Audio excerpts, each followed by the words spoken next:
Hey everyone, this is Donatio Gonzalez, and this is the project I made for Ecen 260, and it's a robotic hand, as you can see. So out of all the many principles that we learned throughout the semester, I used mainly four, which I'm going to explain in detail as I go in every part of how the circuit works over here. But these four are the digital I/O, interrupts, timers, and pulse width modulation. Okay, so we're gonna start with 5 buttons over here.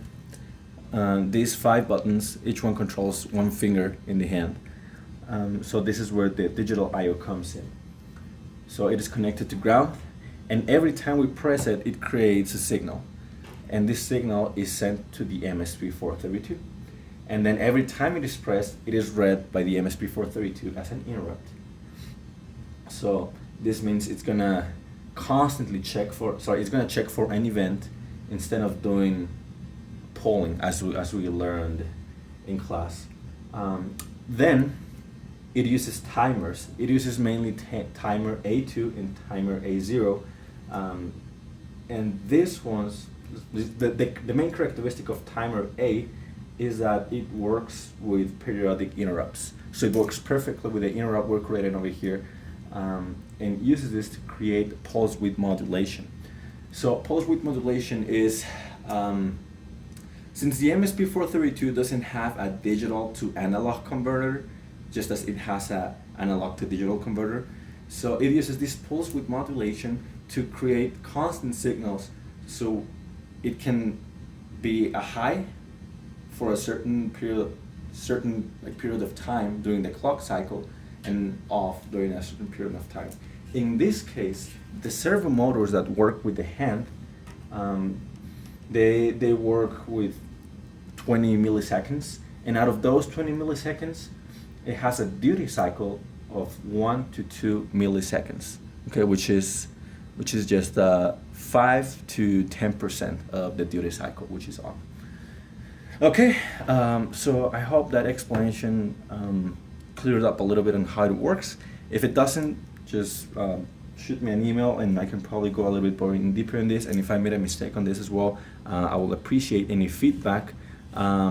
So yeah, I'm gonna press this button over here, which moves the pinky finger.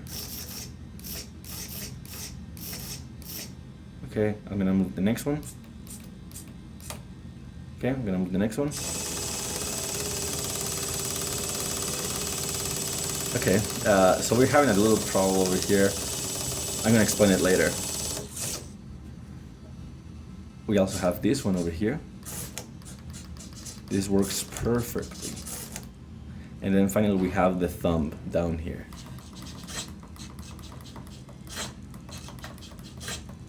Okay, so we have a little bit of a situation over here with this finger and this finger over here.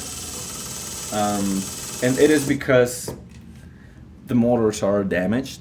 They haven't been working properly, so it is just like something, they came out like that, and I wasn't able to change them, mostly because this is a borrowed hand. It's not mine, and I didn't want to like change anything from there. But yeah, like as we can see with this one, oops, sorry, I unplugged it over here. But as we can see, it works. It sends the pulse width modulation to create different, as you can see. If we didn't have the pulse width modulation, it will either be like this, or like this, like this, or like this. We wouldn't be able to make these little flexions, just as we see it over here. So yeah, this is my project. It has a little bit of it has the things to improve from the servo motors, but overall it works. It sends the signals, and yeah, I hope you guys like it, and I will appreciate any of your feedback. Thank you.